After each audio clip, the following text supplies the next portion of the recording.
तो चलिए आज हम ग्रेड 11th की प्रोबेबिलिटी को स्टार्ट करते हैं और आज अपना जो टारगेट होगा वो सिर्फ और सिर्फ एक चीज की रखनी है अपने को, जो है आपके पास सैंपल स्पेस। लेकिन सैंपल स्पेस को समझने से पहले थोड़ा सा कुछ सेकंड देकर समझ लेते हैं कि रैंडम एक्सपेरिमेंट क्या होता है। देखो, जब आप एक्सपेरिमेंट करते हो तो आपको कुछ ना कुछ क्या मिलता है, आउटकम। बोले तो आप रिजल्ट की तलाश कर रहे होते हो। तो यहाँ पे जो रिजल्ट है वो एक तरीके से भी मिल सकता है, एक दो तीन इस तरीके से मिल सकता है, एक भी मिल सकता है। मेरा ये फोकस्ड रहेगा यहाँ पे। लेकिन जब हम रैंडम एक्सपेरिमेंट करते हैं, रैंडम एक्सपेरिमेंट के केस में आपके पास मिनिमम 2 और मोर जो रिजल्ट्स हैं, जो आउटकम्स हैं वो मिलेंगे, ठीक है। लेकिन यहां पे एक ट्विस्ट और है। यहां पे कोई भी आप एक्सपेरिमेंट करते हैं, लेट्स से केमिस्ट्री लैब वाली ही एक्सपेरिमेंट मान लेते हैं कि आपने मान लिया आपने मैग्नीशियम लिया, उसमें आपने HCl डाला, तो ये 100% श्योर था कि भाई वहां पे हाइड्रोजन गैस का जो इवॉल्व होना है वो होगा। लेकिन वहां पे रिजल्ट को आपने पहले से ही प्रिडिक्ट कर दिया। इस प्रोबेबिलिटी के केस में हम यहां पे रिजल्ट को पहले से प्रिडिक्ट नहीं कर सकते, क्योंकि रिजल्ट यहां पे एक नहीं होगा, एक से ज्यादा होगा। मिनिमम 2 होंगे और 2 से ज्यादा होंगे। चलिए मिनिमम 2 वाली केस का लेते हैं। जैसे कि आपके पास एक कॉइन है भाई, इसको आप ऐसा करके टॉस कर दो, उछाल दिया नीचे, या तो आप गिरेगा कॉइन, तो या तो हेड आएगा या तो आपके पास टेल आएगा। क्या इतनी बात समझ में आई? तो रिजल्ट यहां पे कितने हैं, 2 हैं। तो पहले से प्रिडिक्ट करना 100% श्योरिटी के साथ ये पॉसिबल नहीं था, जैसा कि सिंपल एक्सपेरिमेंट में होता है। तो हम क्या पढ़ेंगे भाई, रैंडम एक्सपेरिमेंट। क्या इतनी बात समझ में आई? तो रैंडम एक्सपेरिमेंट के जो आउटकम्स होते हैं, अब हम सैंपल्स पे समझते हैं। यही था आपके पास रैंडम एक्सपेरिमेंट, ठीक है। अब हम समझते हैं सैंपल स्पेस, जिसकी बात हमें आज इस पूरे वीडियो में करनी है, और साथ ही कुछ अलग अलग टाइप के जो क्वेश्चन है उनकी हमें क्या करनी है भाई, प्रैक्टिस करनी है। आओ समझते हैं। देखो, अगर मैंने एक कॉइन लिया, ठीक है, एक कॉइन लिया, तो या तो हेड आएगा या तो टेल आएगा। कितने आउटकम्स आए, 2। मतलब रिजल्ट कितने आए आपके पास, 2। आ सकने की प्रोबेबिलिटी, मतलब आ सकती है, ये चांस है हमारे पास, ठीक है। अब ध्यान से सुनिएगा, अगर एक कॉइन हुआ, ध्यान सुनिएगा कि अगर एक कॉइन हुआ तो या तो हेड आएगा या तो हेड आएगा या तो टेल आएगा, ऐसा कुछ आपको कंडीशन देखने को मिलेगी। तो अगर मैं इसको कॉमा से सेपरेट करके और इसमें कर्ली ब्रेसेस, जो कि हम सेट वाले की बात करते हैं, सेट में इनक्लोज्ड कर दें, तो इसी चीज को बोलते हैं हम सैंपल स्पेस। तो सैंपल स्पेस क्या हो गया, हेड एंड टेल। और ये जो सैंपल स्पेस होता है, इनके अंदर जितने भी ये जो होते हैं पॉइंट्स होते हैं, एलिमेंट्स होते हैं, रिजल्ट्स होते हैं, जो भी आप कहना चाहो, इन सभी को हम नाम देते हैं एक, जिसे हम बोलते हैं सैंपल पॉइंट। क्या इतनी बात समझ में आई? या फिर सैंपल एलिमेंट बोल दीजिए भाई, कोई प्रॉब्लम वाली बात नहीं, ठीक है। तो आपको यहां तक अच्छे से समझ में आ जाना चाहिए कि रैंडम एक्सपेरिमेंट क्या है, ठीक है, और साथ ही आपके पास अब ये सैंपल स्पेस क्या है। अब हम आपको बार बार यही बोलेंगे कि कोई भी एक इवेंट होगा या फिर कोई एक एक्सपेरिमेंट होगा, नॉट इवेंट, एक्सपेरिमेंट होगा, उस एक्सपेरिमेंट का आप मुझे फटाफट सैंपल स्पेस बता दो। तो एक्सपेरिमेंट का आपको नाम दिए जाएंगे। जैसे कि मैंने आपको यहां पे बताया कि एक कॉइन को हमने क्या किया भाई, टॉस किया, तो आप इसके सैंपल स्पेस बता दो, ठीक है। यहां तक डन है। चलो, तो आई होप आप सभी को समझ में आ गया होगा कि एक कॉइन का किस तरीके से हम सैंपल स्पेस बनाते हैं। अब आप समझते हैं कि 2 कॉइन का कैसे बनाते हैं, 2 कॉइन का। ध्यान सुनिएगा, यहां पे एक लाइन बोल रहा हूं, 2 कॉइन को एक साथ उछालना। ध्यान से सुनिएगा, 2 कॉइन को एक साथ उछालना, या फिर एक कॉइन को 2 बार उछालना। Both are exactly same thing. इस बात का ध्यान रहे। तो कभी स्टेटमेंट में लिखा जाए कि 1 कॉइन इज टॉस्ड 2 टाइम्स, या फिर ऐसा लिखा रहे कि 2 coins are tossed simultaneously, both are exactly equal to each other. ध्यान रहे इस चीज का, ठीक है। तो 2 कॉइन की जब भी बात आएगी तो उस केस में जो सैंपल स्पेस बनेगा वो होता है आपके पास हेड हेड, या तो हेड टेल हो सकता है, कोई दिक्कत नहीं, टेल हेड भी लिख सकते हैं पहले, उसमें कोई समस्या वाली बात नहीं है। या फिर दोनों के दोनों क्या हो सकते हैं, टेल। ऐसा आपको जंक्शन लेना है, समझना है कि भाई अगर मेरे पास 2 कॉइन है, दोनों को एक साथ मैंने उछाला है, तो हो सकता है दोनों में हेड आ जाए, या फिर हो सकता है एक में हेड आए दूसरे में टेल आए। एक 1 रुपए का मान लो, एक 2 रुपए का मान लो, ऐसा मान लो, ठीक है। या फिर पहले वाले रुपए में टेल आ जाए, दूसरे में हेड आ जाए, या फिर ऐसा पॉसिबिलिटी होता है कि दोनों में टेल आ सकता है। तो यहां पे आप नोटिस कर पा रहे होंगे कि भाई जितने भी पॉसिबल थे वो यही है। अब कोई भी कॉम्बिनेशन बनाएंगे, इन्हीं में से आपको मिलेगा, इसके अलावा कुछ नहीं मिलेगा। तो कई बार क्या होता है, स्टूडेंट्स को याद नहीं रहता, सर कैसे याद रखेंगे। अब समझाता हूं, ध्यान समझिएगा। एक कॉइन वाले में कोई प्रॉब्लम नहीं है ना आप लोगों को, या तो हेड आएगा, या तो हेड आएगा, या तो टेल आएगा। इसको क्या करना है, आपको दो बार लिखना है, एक बार ऊपर और एक बार नीचे। ऊपर वाले में हेड हेड लगा देना है और नीचे वाले में आपको टेल टेल लगा देना, खत्म। यही आपके पास सैंपल। अगर आप नोटिस करें तो यही चार चीजें मैंने क्या करी हुई यहाँ पे लिखा हुआ, देख लो एक बार अच्छे से, समझ में आई इतनी बात। तो सिंपल अगर आपको ट्रिक जानना है तो यही ट्रिक है, ज्यादा कुछ खास नहीं है, ठीक है। आई होप आप सभी को दो कॉइन का जो सैंपल स्पेस है वो बनाना आपको आ गया होगा। धीरे धीरे हम कॉम्प्लिकेटेड क्वेश्चंस की और भी आपको लेकर चलेंगे, बट पहले इसे करना है। अब नेक्स्ट की बात करते हैं थ्री कॉइन्स की। यहाँ पे बच्चे स्टूडेंट्स फंसते हैं, नो डाउट। अगर मैं थ्री कॉइन को एक साथ टॉस करता हूं तो या तो तीनों में हेड आ जाए, एक में हेड आए बाकी दो में टेल आ जाए, है ना, बीच वाले में टेल आए बाकी दोनों में, तो ये बहुत सारे पॉसिबिलिटीज होते हैं। तो हम पता कैसे करते हैं, आओ समझाता हूं। एक कॉइन में टोटल आउटकम्स कितने थे, दो। तो दो की पावर आपको नंबर ऑफ कॉइन्स लेके जाना है, 2 की पावर 1, 2 की पावर 2, 2 की पावर 3, ऐसे करके आपको जाना है। तो ये हो गया 2, ये हो गया 4, ये हो गया 8। अब ध्यान समझते हैं, अगले अगर 4 कॉइन को लूंगा तो मेरे पास टोटल आउटकम्स आएंगे 16। क्या इतनी बात समझ में आई। तो 2 की पावर 1 2 3 4, ये जो 1 2 3 4 पावर में लगा रहा हूं वो नंबर ऑफ कॉइन्स को रिप्रेजेंट कर रहा है, और ये जो 2 है वो बता रहा है कि कितने आउटकम्स थे सिंगल टाइम में, ठीक है। तो टोटल अभी फिलहाल मुझे आउटकम्स मिलने वाले हैं, वो कितने मिलने वाले हैं, 8। तो ध्यान रखिएगा, जितने भी कॉइन्स का आप पता करना चाहते हैं उससे जस्ट पहले वाले का यूज करके आप बना सकते हैं। जैसे कि 2 कॉइन्स का मैंने बनाना चाहा था तो 1 कॉइन का यूज किया था। अब मैं 3 कॉइन्स का बनाना चाह रहा हूं तो मैं 2 कॉइन वाले रिजल्ट्स को यूज करूंगा। तो 2 कॉइन वाले क्या थे, head head, head tail, tail head, या फिर टेल टेल। इसको मैं क्या करूंगा, दो बार लिखूंगा, एक बार ऊपर और एक बार नीचे, कुछ इस तरीके से। क्या इतनी बात समझ में आई। उसके बाद पता है मैं क्या करूंगा, ऊपर वाले में हेड हेड लगा दूंगा, या तो मैं, और फिर नीचे में टेल टेल लगा दूंगा। या तो आप ये भी कर सकते हैं, ऊपर वाले में टेल टेल लगा दीजिए, नीचे वाले में हेड हेड, उससे कुछ फर्क नहीं पड़ेगा, ठीक है।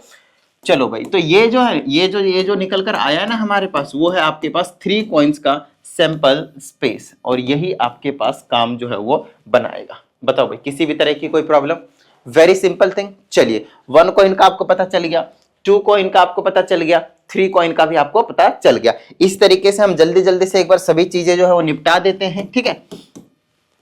नेक्स्ट सैंपल स्पेस है आपके पास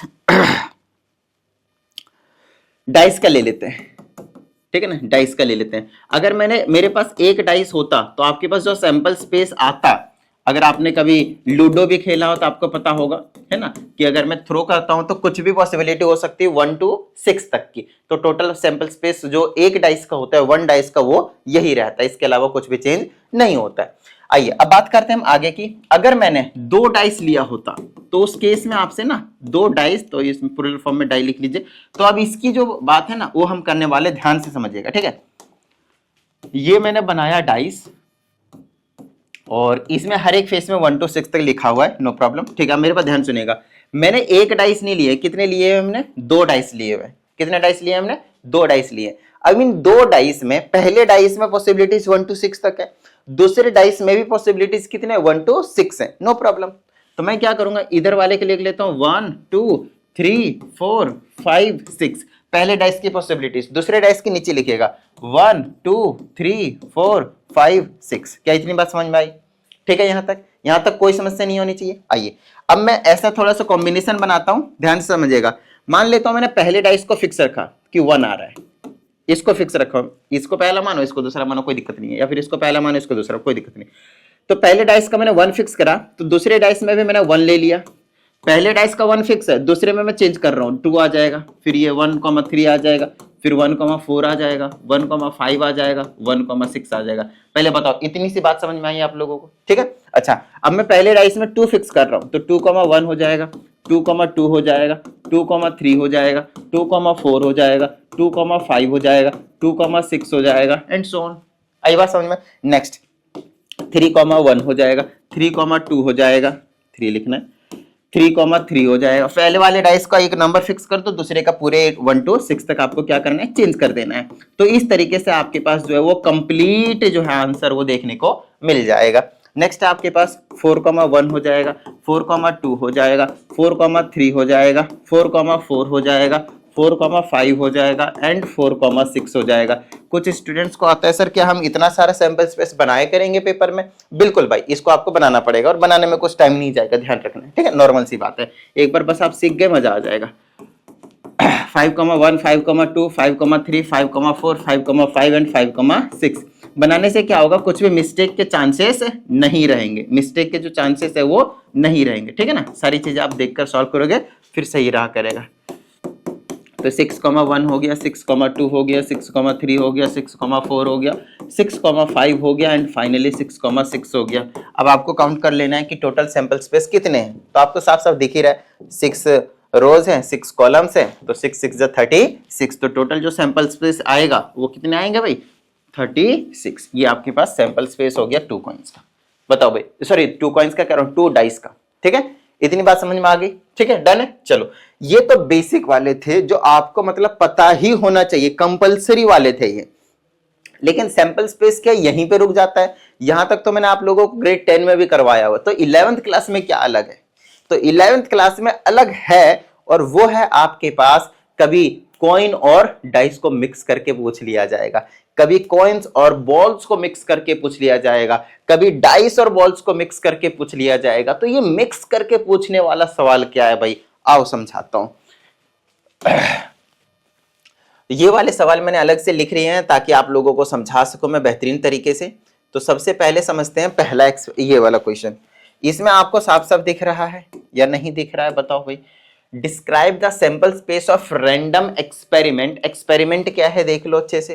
तो एक्सपेरिमेंट है when a coin and a die are tossed together. देखा अभी मैंने आपको क्या बोला कि कॉइन और डाइस ये दोनों को क्या कर दिया, एक साथ जो है वो थ्रो कर दिया, मिक्स करके क्वेश्चन जो है आपको दिया जाता है। तो आओ समझते हैं कि इसमें हम क्या करेंगे। तो सबसे पहली चीज एक कॉइन है, तो एक कॉइन का जो सैंपल स्पेस होगा वो हेड या तो टेल होगा। दूसरा एक डाइस है, एक डाइस का जो सैंपल स्पेस होगा वो क्या होगा आपके पास 1 से लेकर 6 तक होगा। क्या इतनी बात समझ में आ गई? इसमें तो कोई वैसे भी डाउट नहीं होगी आप लोगों को। थोड़ी सी ब्राइटनेस लग रही है मुझे कि ज्यादा है, थोड़ा सा कम कर देता हूं। अब ठीक है, ओके फाइन। अब मेरी बात ध्यान से सुनिएगा भाई। अगर मैंने ध्यान सुनिएगा, थोड़ा सा लॉजिक लगाते हैं। एक मेरे पास डाइस है, एक मेरे पास कॉइन है, इन दोनों को एक साथ उछाल दिया, तो क्या ये पॉसिबिलिटी नहीं है कि पहले में हेड आ जाए, मतलब कॉइन में हेड आ जाए और इसमें नंबर 1 आ जाए। फिर इसको हेड को फिक्स कर दो, फिर इसको 2 कर दो, 3 कर दो, 4 कर दो, 5 कर दो, 6 कर दो। मतलब हेड पहले को फिक्स करा और दूसरे में सभी वैल्यूज ले आया। फिर पहले कॉइन में मैं टेल को फिक्स कर दूंगा और दूसरे सभी वैल्यू को ले आऊंगा। आई बात समझ में? जैसे कि अब मतलब मेरे जो टोटल सैंपल स्पेस लिखा जाएगा वो ऐसा, हेड के साथ 1 आ सकता है, या यहां भी कॉमा लगा सकते, कोई दिक्कत नहीं। हेड के साथ 2 आ सकता है, हेड के साथ 3 आ सकता है, हेड के साथ 4 आ सकता है, हेड के साथ 5 आ सकता है एंड हेड के साथ 6 आ सकता है। मतलब कॉइन का अगर हेड मैंने फिक्स किया तो उसके साथ बाकी सभी की पॉसिबिलिटीज हैं 1 to 6 तक के। बोलो हाँ या नहीं? तो हमें टोटल पॉसिबिलिटीज ही तो लिखना होता है, उसी को तो हम आउटकम्स बोलते हैं, राइट। अच्छा, हेड के अलावा टेल भी तो हो सकता है, तो टेल के साथ 1, टेल के साथ 2, टेल के साथ 3, टेल के साथ 4, टेल के साथ 5, टेल के साथ 6। बस यही तो पॉसिबिलिटीज होंगे, इसके अलावा आपको कोई भी पॉसिबिलिटीज देखने को नहीं मिलेंगे। देखो पहली बार में ये चीजें डायरेक्टली नहीं आते हैं समझ में, बार बार करना पड़ता है। लेकिन मेरे हिसाब से इसमें कोई समस्या नहीं आनी चाहिए, आप लोगों को तुरंत समझ में आ जाना चाहिए, राइट। चलिए, क्योंकि ऐसी ऐसी चीजें हमने 10th क्लास में भी किया हुआ, ये कोई आप लोगों के लिए नई चीज नहीं होनी चाहिए। आओ इसको थोड़ा सा समझने की कोशिश करते हैं। कहते हैं find the sample space associated with the experiment rolling a pair of dice. मतलब ये 2 डाइस की बात कर रहा है वापस। कहता है एक ब्लू है और अदर वन इज रेड, तो कोई दिक्कत नहीं, एक ब्लू डाइस है और एक आपके पास रेड डाइस है। कहते हैं find the number of elements of the sample space. Sample space का टोटल आपके पास जो एलिमेंट्स है वो आपको फाइंड आउट करना है। आपको मैं बता दूं, चाहे डाइस का कलर कुछ भी दे दे, आंसर में कोई चेंज नहीं आएगा, ठीक है। बस आपको अगर पहला वाला डाइस को ब्लू बोला है तो मान लेते हैं कि ऐसे करके अभी हमने बनाया था पीछे 1 2 3 4 5 6, तो इधर वाले को रेड बोल देते हैं। फिर 1 2 3 4 5 6, इधर वाले को हम चलो ब्लू बोल देते हैं। तो पहले वाले को ब्लू बोला तो 1 को फिक्स करेंगे, फिर 2, सॉरी 1 तो भी आया ना, 1, फिर 1, 2, फिर 1,3। देखो ब्लू को पहले वाले को फिक्स कर दिया तो पहला वाला ब्लू कहलाएगा। अब पहले वाले को मैंने फिक्स कर दिया तो 2 आ जाएगा, तो 2,1 2,2 2,6। वैसे 3,1 से लेकर 3,6 तक, फिर 4,1 से 4,6 तक, 5,1 से लेकर 5,6 तक, और 6,1 से लेकर 6,6 तक, जिसमें जो फर्स्ट नंबर होंगे वो ब्लू वाले डाइस के होंगे और सेकंड नंबर होंगे वो आपके पास रेड वाले डाइस के होंगे। आउटकम्स एग्जैक्टली सेम होंगे, बस इतना आपको ध्यान रखना है कि जो पहले बोला है वो पहले नंबर को रिप्रेजेंट करेगा, जो बाद में बोला है वो दूसरे वाले नंबर को रिप्रेजेंट करेगा। कलर की बात होती है और कुछ भी नहीं, ठीक है। कलर चेंज कर देने से आउटकम्स में कोई भी चेंज नहीं आएगा। आओ नेक्स्ट क्वेश्चन की बात करते हैं। अभी क्या इसमें कहा था, we wish to choose 1 child out of 2 boys and 3 girls. तो मेरे पास 2 बॉयज हैं एंड 3 गर्ल्स हैं। आपको पता है क्योंकि 2 बॉयज और 3 गर्ल्स बोला और आइडेंटिकल ट्विंस वगैरह के बारे में यहाँ पे कुछ भी नहीं कहा गया है, तो बॉयज को आप हमेशा B1 और B2 से रिप्रेजेंट करोगे, 2 बॉयज है इसीलिए, और गर्ल्स क्योंकि 3 है तो G1 G2 और G3 से आप इसको रिप्रेजेंट करोगे, तीनों गर्ल्स को, क्योंकि ये 5 जितने भी आपके पास पर्सन है, बच्चे हैं, वो सभी के सभी क्या है, डिफरेंट है। अरे बात समझ में, तो इसलिए 1 2 3 से हम इनको नेमिंग कर देंगे। कहा जाता है इट कम्स ऑफ हेड्स, अगर ये हेड्स आता है, अच्छा यहाँ पे बोल रखा है ये कॉइन इज टेस्ट, अगर कॉइन को टॉस करते हैं और अगर हेड आता है तो बॉयज को चूज किया जाता है। तो देखो अगर हेड आया तो बॉयज को चूज किया तो एक बार पहले बॉयज को चूज करेगा, एक बार दूसरे बॉयज को चूज करेगा, तो हेड के साथ ये कॉम्बिनेशन बन गया। अदरवाइज गर्ली चोजन, मतलब दूसरी पॉसिबिलिटी क्या है, टेल का, तो टेल के साथ गर्ल को चूज किया जाएगा, TG1 TG2 TG3। बताओ ये समझ में आई इतनी बात? फिर से समझा देता हूं, ध्यान समझिएगा। इसमें हमसे कहा जाता है कि 2 बॉयज हैं और 3 गर्ल्स हैं, जिसमें से हमारे पास एक सिक्का और है, कॉइन है, इसको हमने उछाल दिया, अगर हेड आता है तो हम बॉयज को चूज कर लेंगे। तो भाई एक बात बताइएगा मुझे, आपके पास कितने बार टोटल 1 2 3 4 5 पॉसिबिलिटीज में आपका काम बन जाएगा, लेकिन इसको कई बार रिपीट करना पड़ सकता है क्योंकि बार बार सेम भी आ सकता है, नो प्रॉब्लम। वैसे 5 बार में काम बन जाएगा। मान लो मैंने ऐसे उछाला, अगर एग्जैक्ट ये आ गया तो उछाला मैंने, ठीक है, हेड आया तो मैंने एक बॉयज को चूज कर लूंगा, उछाला मैंने, फिर से हेड आया तो एक बॉयज को फिर से मैं चूज कर लूंगा। अब अगली बार मान लेते फिर से हेड आया तो अब मैं किसी को चूज नहीं कर सकता मैं, क्योंकि ऑलरेडी मैंने बॉयज को चूज कर लिया है, ठीक है। लेकिन अगर टेल आ गया तो मैं गर्ल्स को चूज करना शुरू कर दूंगा। तो हेड आया तो बॉयज के साथ कॉम्बिनेशन बना देना और टेल आया तो आपके पास गर्ल्स के साथ कॉम्बिनेशन बना देना है, बस इतना सा काम आपको करना है, ठीक है यहां तक। और ये आपका सैंपल स्पेस हो चुका है। आइए नेक्स्ट क्वेश्चन की बात करते हैं। इसमें कहा जाता है experiment consisting the boy girl composition of family with 2 children. 2 children है आपके पास, 2 बच्चे हैं आपके पास, और उनका कुछ कॉम्बिनेशन बनाने की बात करेंगे। कहा जाता है what is the sample space if we are interested in knowing whether the elder child is boy और गर्ल। एल्डर बॉय ध्यान समझिएगा, मतलब जो पहले बड़ा होगा या तो बॉयज होगा या तो क्या होगा आपके पास, गर्ल होगा, ठीक है ना। एल्डर की बात करी जा रही है, तो 2 चिल्ड्रन है, तो 2 चिल्ड्रन में क्या क्या पॉसिबिलिटीज हो सकते हैं, आइए थोड़ा सा उसको हम समझने की कोशिश करते हैं। या तो दोनों बॉयज होंगे, या तो एक बॉय हो जाए एक गर्ल हो जाए, ठीक है, और या तो पहली वाली गर्ल हो जाए दूसरी वाली बॉयज हो जाए, या तो दोनों के दोनों आपके पास गर्ल हो जाए। अगर मैं टोटल सैंपल स्पेस की बात करता हूं तो यही पॉसिबिलिटी बनेगा, बोलो हाँ या नहीं। ये थोड़ा सा नॉर्मल मतलब थिंकिंग प्रोसेस वाली है, 10th क्लास वाली प्रोबेबिलिटी से थोड़ा सा आपको ऊपर उठना पड़ेगा। और कमाल वाली बात बताऊं, जब आप ग्रेड 12th में जा रहे हैं, जो कि बस आप पहुंचने ही वाले हैं, ठीक है ना, 11th के बाद 12th ही है, तो 12th में अब इससे और भी ज्यादा हाई लेवल की प्रोबेबिलिटी आपको देखने को मिलेगी। आ रही है बात समझ में? और अभी तो बस सैंपल स्पेस ही कर रहे हैं, अभी तो सेकंड एक्सरसाइज में इवेंट्स के बारे में पढ़ेंगे, थर्ड एक्सरसाइज में आपके पास वापस परम्यूटेशन कॉम्बिनेशन वाली प्रोबेबिलिटी को हम डिस्कस करने वाले, एक्सोमेट्रिक अप्रोच ऑफ प्रोबेबिलिटी, राइट। तो वो सारी चीजें हम आपको समझाएंगे। पहले आप यहाँ पे देखिए कि जो 2 चाइल्ड हैं एक फैमिली में, तो ऐसा पॉसिबिलिटी है कि दोनों बॉयज हो सकते हैं या तो दोनों गर्ल्स हो सकते हैं, ठीक है। तो इसमें क्या रहेगा आपके पास, यहाँ तो पता नहीं चल रहा है कि कौन एल्डर है क्योंकि दोनों बॉयज हैं आपके पास, यहां से मैं बता नहीं सकता उतना। लेकिन इस वाले केस में और इस वाले केस में मैं बता सकता हूं कि कौन सा मतलब बड़ा है, जो पहले पैदा हुआ है वो, उसे मैं मतलब एल्डर बोल दूंगा, और उसके बाद जो पैदा हो उसके आपके पास क्या हो जाएंगे, यंगेस्ट हो जाएंगे, ठीक है, यंगर ब्रदर हो जाएगा या फिर गर्ल हो जाएगी। तो ये वाले 2 पॉसिबिलिटी की बात कर रहा है यहाँ पे, कि भाई हम सिर्फ एल्डर पता करना चाह रहे हैं, तो एल्डर या तो बॉय हो सकता है या तो एल्डर आपके पास गर्ल हो सकता है। देखो और लगा रखा है इन्होंने, ये दोनों प्रोबेबिलिटी, दोनों सैंपल स्पेस की बात कर रहा है। कहा जाता है what is the sample space if you are interested in knowing whether it is a boy और girl in the order of their birth. तो ऑर्डर ऑफ देयर बर्थ से आप यही चीज लिखोगे, पूरा का पूरा यही 4 इसमें छाप दोगे, ठीक है ना, कि इस ऑर्डर में अरेंज कर सकते हैं। Next, what is the sample space if we are interested in number of girls in the family. Number of girls in the family कितने हो सकते हैं? देखो, या तो गर्ल्स 0 हो सकते हैं, या तो गर्ल्स 1 हो सकते हैं, या तो गर्ल्स 2 हो सकते हैं, मैक्सिमम यही पॉसिबिलिटी है। और सेम चीज बॉय के साथ होगा, सेम चीज क्या होगा आपके पास? बॉय के साथ होगा। अब समझाता हूं, जैसे कि यहाँ पे अभी मैंने बोला बॉयज या तो 2 हो सकते हैं, या तो एक बॉय हो सकते हैं, या फिर एक भी बॉय नहीं हो सकता, तो 0 1 2 यहाँ पे भी है।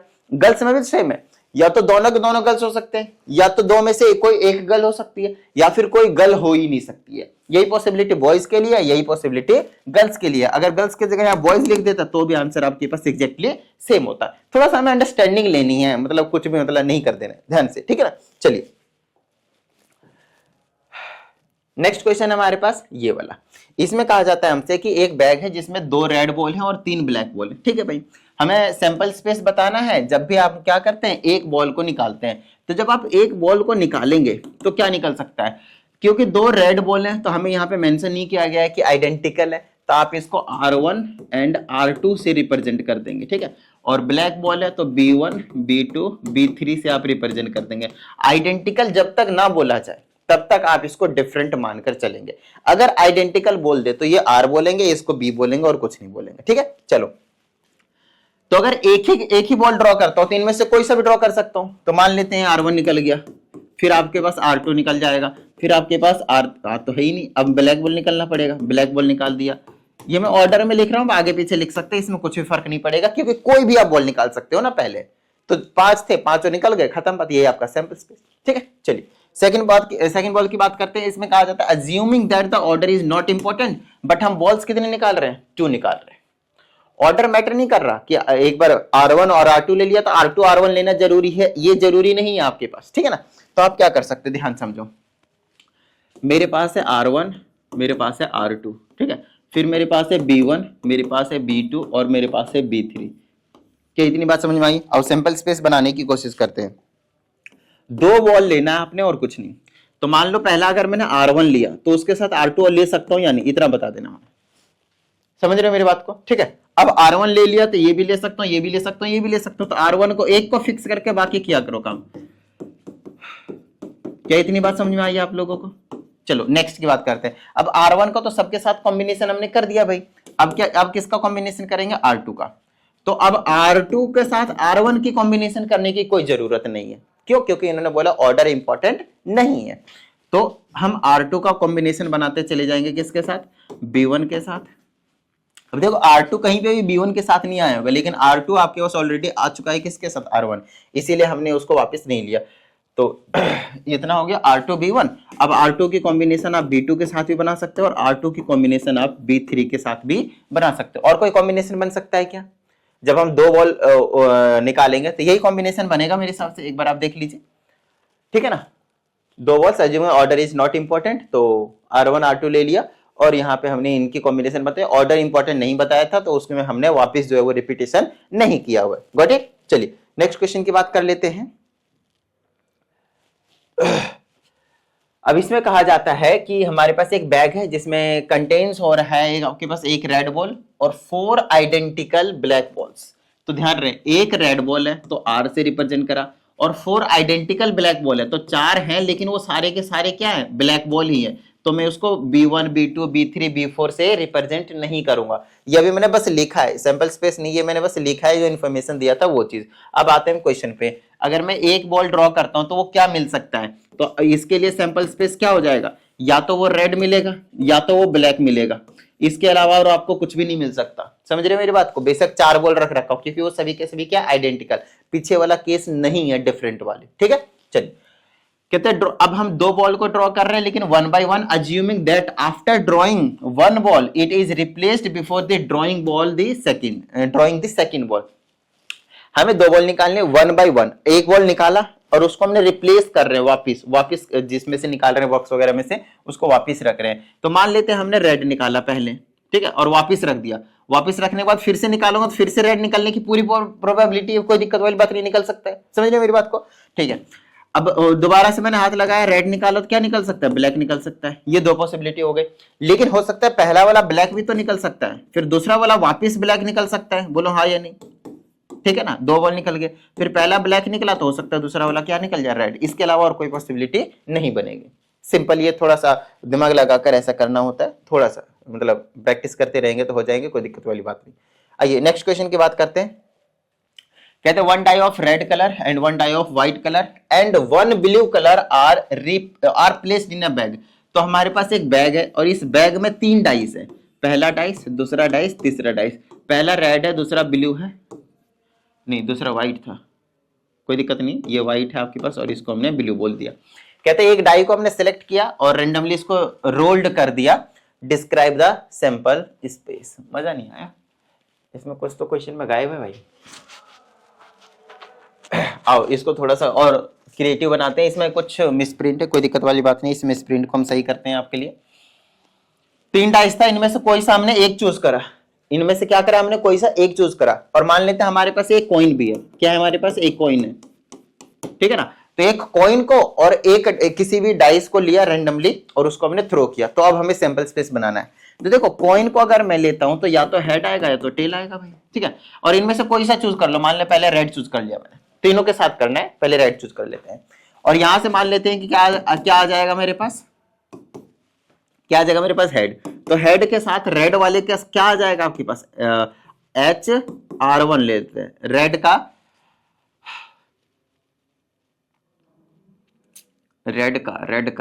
क्या करना पड़ेगा? रेड 1 ले लेता हूं, रेड में 1 आया होगा, ऐसा कर लेते हैं, ठीक है ना। फिर हम क्या बोल सकते हैं? हेड के साथ जब कॉइन दोनों को टॉस किया है तो रेड के साथ क्या आ सकता है? 2 आ सकता है। रेड के साथ क्या आ सकता है? 3। रेड के साथ क्या आ सकता है? 4। रेड के साथ क्या आ सकता है? 5। रेड के साथ क्या आ सकता है आपके पास? 6। आई बात समझ में? तो ऐसा ही सेम काम टेल के साथ भी तो हो सकता है। टेल के साथ रेड 1 और फिर से क्या आ जाएगा? टेल के साथ रेड 2, टेल के साथ रेड 3, है ना, टेल के साथ रेड 4, टेल के साथ रेड 5 और टेल के साथ रेड 6। क्या इतनी बात समझ में आई? तो देखो इधर सिंपल सी बात है, हमने कॉइन उछाला, कॉइन उछाला या तो हेड आएगा या तो टेल आएगा, और कॉइन के साथ साथ इसको भी फेंका हमने, थ्रो किया। तो क्या पॉसिबिलिटी हो सकती है? तो हो सकता है कॉइन में से हेड आया होगा तो रेड में से 1 आया होगा। समझ रहे हो मेरी बात को? रेड में से 1 आया होगा। उसी तरीके से ये 6 तक गया होगा। फिर टेल भी तो आ सकता है, तो टेल के साथ भी ऐसा ही करेंगे। अब हमने रेड का काम कर दिया, अब किसके जाएंगे? व्हाइट के साथ। तो व्हाइट के साथ सेम काम करेंगे, हेड के साथ व्हाइट के साथ 1 आ जाएगा, हेड के साथ व्हाइट के साथ 2 आ जाएगा, इस तरीके से 6 तक।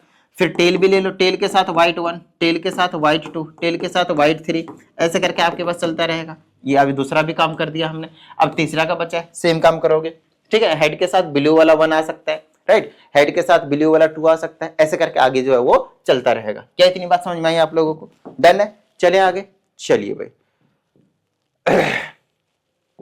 इसमें कहा जाता है एक रैंडम एक्सपेरिमेंट कंसिस्ट करता है टॉसिंग ए कॉइन, एक कॉइन को टॉस करना होता है, and throwing it second time if a head occurs. इसमें भी कुछ गड़बड़ लग रहा है भाई। एक एक्सपेरिमेंट है जो कि कंसिस्ट कर रहा है tossing a coin and throwing it second time if head occurs on the first toss and a die is rolled. इसमें भी कुछ मिसप्रिंट है, कोई दिक्कत नहीं है, इसमें मैं क्वेश्चन बना देता हूं, कोई टेंशन वाली बात नहीं है, ठीक है। एक एक्सपेरिमेंट है, टॉसिंग ए कॉइन है, और हाँ ठीक है, ऐसा कोई क्वेश्चन बना लेते हैं। ये मेरे हिसाब से एनसीईआरटी का क्वेश्चन है, एनसीईआरटी में ऐसा ही क्वेश्चन है। आओ समझाता हूं। कहता है आपके पास एक कॉइन है, ठीक है, आपके पास एक कॉइन है, कॉइन में या तो हेड आएगा या तो टेल आएगा। क्वेश्चन में बता देता हूं, आपके पास एक कॉइन है और आपके पास एक डाइस भी है, ठीक है, ध्यान समझिएगा। एक कॉइन है और एक आपके पास डाइस है। कहता है अगर कॉइन, पहले में आप कॉइन को टॉस करेंगे, कॉइन में अगर हेड आया तो आप वापिस एक कॉइन को टॉस करेंगे, ठीक है। तो अगर हेड आया तो मैं क्या करूंगा? वापिस एक कॉइन को टॉस करूंगा, तो उसमें से या हेड आ सकता है या फिर जब हेड आया था तो इसमें दूसरे वाले जो उछालूंगा उसमें टेल आ सकता है। बस ये 2 पॉसिबिलिटीज होंगे। लेकिन बाद में बोलता है अगर ये टेल आ जाए तो मैं डाइस को थ्रो करूंगा। तो टेल के साथ क्या आ जाएगा? डाइस 1, टेल के साथ डाइस 2, टेल के साथ डाइस 3, टेल के साथ डाइस 4, टेल के साथ डाइस 5। आई बात समझ में? थोड़ा सा समझ में आए? आओ फिर से समझाता हूं, समझ में आ जाएगा, टेंशन मत लो। देखो आपके पास एक कॉइन है, आपने उसको टॉस किया तो आपके पास 2 पॉसिबिलिटीज होंगे, या तो हेड आएगी या तो भाई टेल। है ना, या तो हेड या तो टेल। ठीक है, इतनी बात समझ में आ गई होगी। अब मैं कहता हूं आपका हेड आ गया, तो अगर हेड आ गया ना तो आप टोटल पॉसिबिलिटी लिख रहे हो, ठीक है, लेकिन हेड के बाद कहता है आप फिर से कॉइन को उछाल दो, तो क्या आ रहा है आपके पास पॉसिबिलिटी? तो इधर से हेड मेरे पास हाथ में है और इधर से उछालूंगा तो या तो हेड आ सकता है, तो हेड के साथ हेड, पहला ये वाला हेड अभी फिक्स है, फिर से मैं उछालूंगा तो या तो टेल, ये हेड के साथ टेल, फिर से उछालूंगा तो यही दो पॉसिबिलिटी बार बार आएंगे, हेड फिक्स है, इधर से या तो हेड आएगा या तो टेल, तो ये दो पॉसिबिलिटी हो गए। लेकिन अगर टेल आ गया इसमें, जो पहले कॉइन उछाला था मैंने उसमें अगर टेल आ गया, तो अब की बार हम कॉइन को टॉस नहीं करेंगे, हम डाइस को थ्रो कर देंगे, जो भी करते हो ऐसे फेंक दिया। तो टेल के साथ या तो 1 आएगा, 2 आएगा, 3 आएगा, 4 आएगा, 5 आएगा या फिर 6 आएगा, जो कि आपके पास डाइस में होता है। समझ में आई इतनी बात? आई होप आप सभी को समझ में आ गया होगा।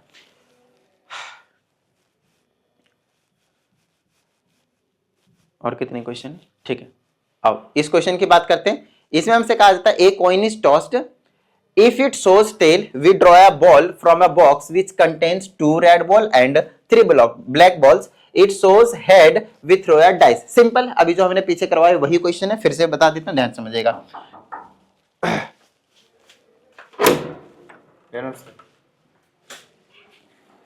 बैठ जाओ आराम से। ओके, तो अब इसमें कहा जाता है हमने एक कॉइन को टॉस किया, फिर से सेम कहानी है, तो कहा जाता है या तो हेड आएगा या तो आपके पास क्या आएगा, टेल आएगा। कहता है अगर इसने टेल शो कर दिया तो हम एक बॉल ड्रॉ करेंगे एक फ्रॉम एक बॉक्स जहां से आपके पास 2 रेड बॉल हैं और 3 ब्लैक बॉल हैं। अब यहाँ पे क्योंकि आइडेंटिकल नाम नहीं दिया है तो हम इनको डिफरेंट मानकर चलेंगे, तो ये R1 R2 B1 B2 B3 ऐसे करके हम चलेंगे। तो कहा जाता है अगर टेल आ गया, अगर टेल आ गया तो बॉल ड्रॉ करेंगे, तो टेल के साथ रेड 1 आ सकता है, टेल के साथ रेड 2 आ सकता है, टेल के साथ B1 आ सकता है, टेल के साथ B2 आ सकता है, टेल के साथ B3 आ सकता है।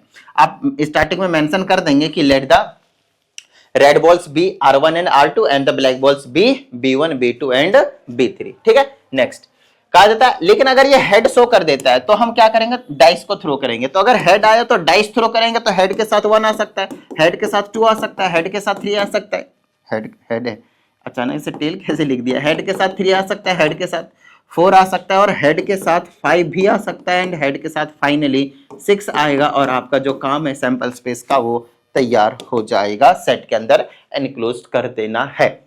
बताओ किसी भी तरह की कोई समस्या यहां तक? आई डोंट थिंक कि आप लोगों को कोई प्रॉब्लम होनी चाहिए यहां तक। ठीक है, आइए आगे की बात करते हैं। इसमें हमसे कहा जाता है एक कॉइन है जिसको हमने 2 बार उछाला है, 2 बार टॉस किया। कहा जाता है if the second throw results in tail, तो पहले बना लो, या तो हेड हेड होगा, या तो हेड टेल होगा, या तो टेल हेड होगा, या तो टेल टेल होगा। सेकंड थ्रो मतलब ये किसकी बात कर रहा है, इस वाले की और इस वाले की, इसको हम नहीं ले सकते। क्या इतनी बात समझ में आई आप लोगों को? जब हम 2 कॉइन को टॉस करते हैं तो सैंपल स्पेस ऐसा कुछ देखने को मिलेगा, बट ये आंसर नहीं है हमारा। अभी इसमें कुछ कह रहा है, अगर कहता है सेकंड थ्रो क्या हो जाता है आपके पास, टेल रिजल्ट कर देता है, तो हम क्या रोल करेंगे, एक डाइस को रोल करेंगे। ठीक है, तो इसका मतलब क्या है, हेड वाला नहीं कुछ करना, टेल वाला, मतलब इसके साथ और इसके साथ करना है क्या, डाइस का कॉम्बिनेशन। तो डाइस का 1 होगा, डाइस का 2 होगा, डाइस का 3 होगा, डाइस का 4 होगा, डाइस का 5 होगा एंड डाइस का 6 होगा। बोलो हाँ या नहीं? ठीक है, उसी तरीके से उसका टीटी, सेकंड थ्रो में टेल है तो 1 होगा, 2 होगा, 3 होगा, 4 होगा, 5 होगा, 6 होगा। बताओ भाई किसी भी तरह की कोई समस्या? ये आपका फाइनल जो सैंपल स्पेस है इसमें तैयार होगा। और भी कुछ पूछा, कहता है how many outcomes are possible in this experiment. तो कोई प्रॉब्लम नहीं, काउंट कर लो, 6 यहाँ है, 6 यहाँ, 12 हो जाएंगे ना, देखिए 12 हो जाएंगे। समझ में आई इतनी बात? हो तो काउंटिंग है, कोई दिक्कत वाली बात नहीं। आइए नेक्स्ट क्वेश्चन की बात करते हैं। ये कहाँ गया भाई नेक्स्ट क्वेश्चन, मुझे दिख क्यों नहीं रहा? इतना ही है, 10 क्वेश्चन ही थे मेरे पास। चलो कोई प्रॉब्लम वाली बात नहीं है। अगर किसी भी स्टूडेंट को किसी भी क्वेश्चन में डाउट आता है, not only in this chapter, any chapter of your class, तो आप इस नंबर पे भेज सकते हैं। आप लोगों को प्रॉपर वीडियो सॉल्यूशन जो है प्रोवाइड करने की मैं पूरी कोशिश करूंगा। उम्मीद करता हूं आप सभी को सभी चीजें समझ में आ गई होंगे। मिलते हैं अगले सेशन में, प्रैक्टिस करते रहिएगा। जय हिंद।